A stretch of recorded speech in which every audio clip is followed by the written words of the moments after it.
doing this Friday? I am doing okay, all right. So I do have a couple of stories to share with you, of course, straight from the motherland is Zimbabwe. So the first story that I have is something, it's really, it's funny, but it's not funny, okay? You know how Zimbabweans on social media are. They are ungovernable on social media, all right? So here's the first story, right? There's a man who is said to have been deported from Malawi. Now, here's the catch. People were surprised, like, how can someone be deported from Malawi? What?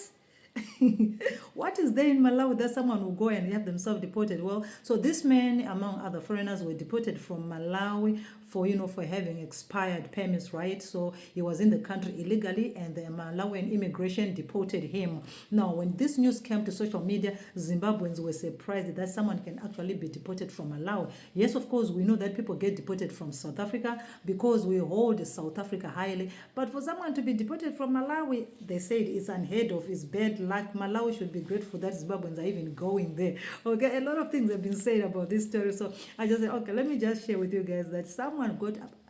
I mean, but if I can have people who have been to Malawi before, who have lived in Malawi before, who have worked in Malawi for, is Malawi that bad? Okay, let's compare Malawi and Zimbabwe. Which country is better, Malawi or Zimbabwe?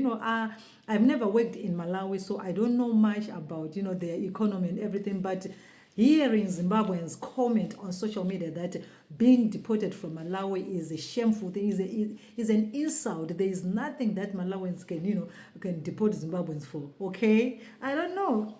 You guys be the judges, but I found it to be very interesting how Zimbabweans were just, all the Zimbabweans were like, what are you talking about? Being deported from where? Because we only hold South Africa high, Botswana, Namibia, all those other countries.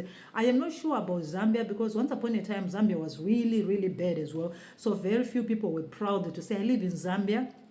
Like Zimbabweans, the tendency is very few Zimbabweans will proudly say, I live in Mozambique, I live in Malawi, I live in Zambia, because for some reason, I don't know. But a lot of people say, I live in South Africa, I live in Botswana, I live in Namibia, such kind, or overseas. But for Malawi, I rarely hear about that, okay? Anyway, now let's move on to the next story.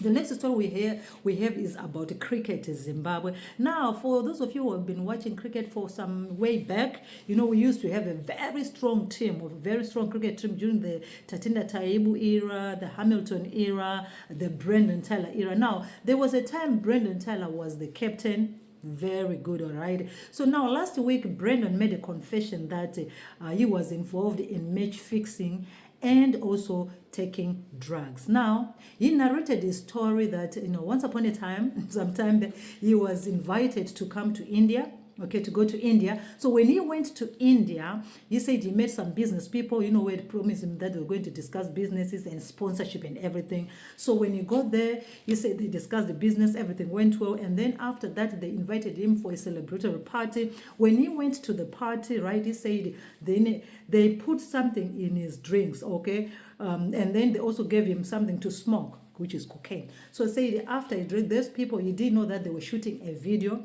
After that, he said, they then showed him the video, said, you are going to do what we're going to ask you to do. If you don't do that, we're going to show the world that you use drugs. And this is the video. So it's going to be your word against ours. All right. So after that, he said he was very afraid because they were like very scary, those people, and he was far away from home. So he said he ended up agreeing and he was paid money. He came back and continued with match fixing. Okay. And also he continued taking drugs. So he made the confession, and then also, because ICC was still going to find out and bring out this issue. So he came out, apologized that he should have done this thing a long time ago. And now ICC has now banned him for 3.5 years. Okay, he knew this was coming, so he said it was better if people could hear it from him rather than hearing it from a third source. So Brendan Tylor, the former Zimbabwean cricket captain, has been suspended for 3.5 years for doping and for match fixing, which is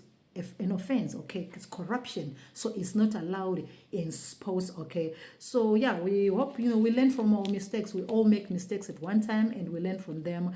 Others, the consequences are too high. Others, it is like that, but we just hope that he gets the help that he needs and he gets clean, and it's never too late to get back everything that you've lost. It's never too late to rehabilitate. All right.